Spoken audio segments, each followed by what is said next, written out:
The following content is an excerpt from the National Status and Passport Pathway from the Sacred Honor Educational Fellowship.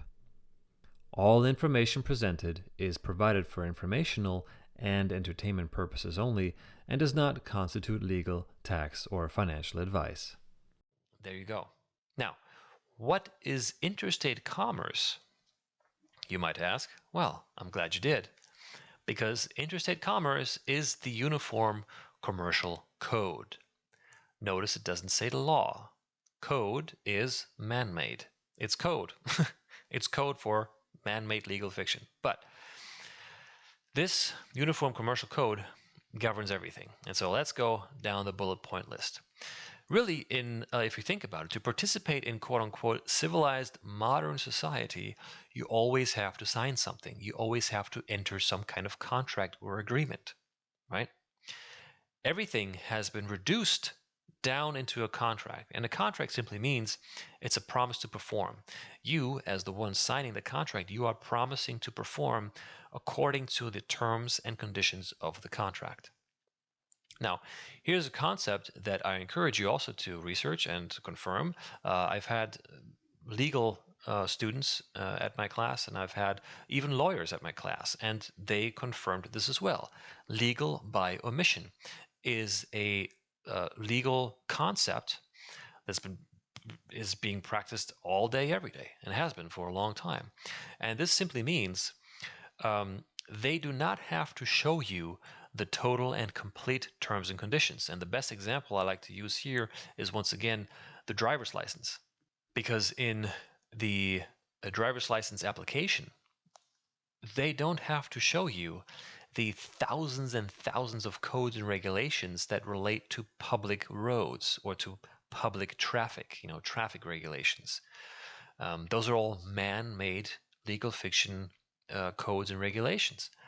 They don't have to show you those because it's called an adhesion contract. So by you entering into a driver's license application, you are confirming and acknowledging that by accepting this license, you will comply and conform to the thousands and thousands of pages of public traffic codes and regulations.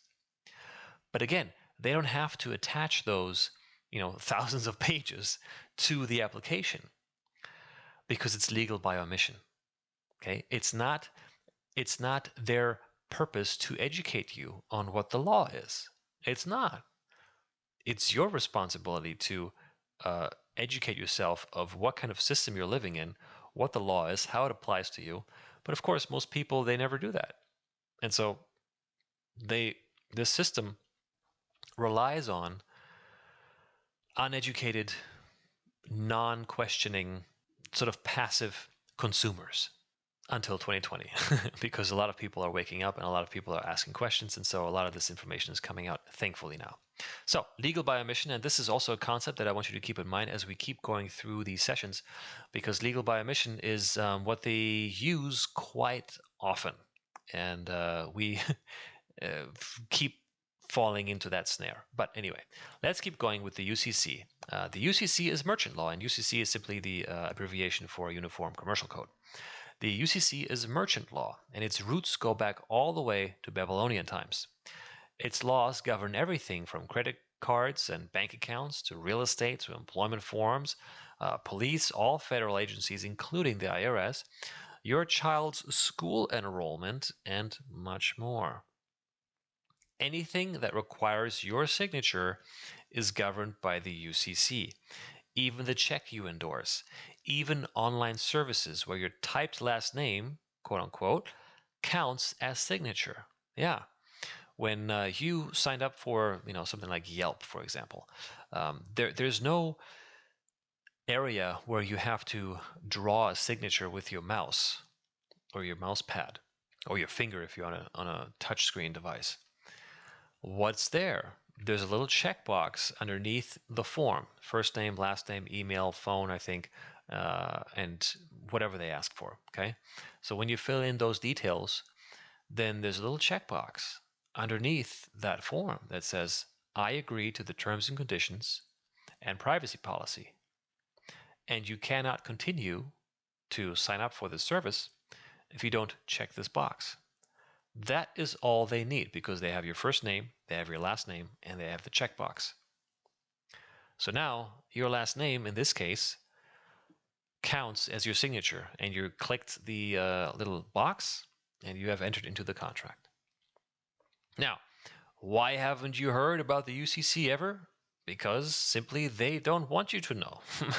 Because if you know, then you know how to play their game. You find the cheat code to the matrix. And this is really a lot of the things that we're going to be exploring. These are what I like to say cheat codes to the matrix, because then a lot of things become a lot easier and you can sleep a lot better at night. So whenever you sign something with your name alone, you agree to unconditionally waive your God-given constitutionally protected rights. Unconditionally. You consent to everything in the contract, including agency police power over your person. You agree to be held liable without Article 3 due process under common law, and the other party can abuse you upon mere suspicion you may have dishonored your promise to perform, otherwise known as the contract. There you go. All your life, you've been, or we've been until I was aware of it too, we've been signing things, contracts, agreements, without reserving our rights. And that will be what we're going to be doing next on this next slide, is we're going to reserve our rights on any contract that we enter, because it's actually very easy. So that's how they ensnare us into terms and conditions. That's how they ensnare us into, promise to perform. That's why we have to show up in court for something minor, like a parking ticket or a little bit of speeding or passing a red light, even though we didn't injure anyone. There is no injured party anywhere. We didn't hurt another living, breathing, sentient being with our actions. We violated a man-made statute, code, or regulation.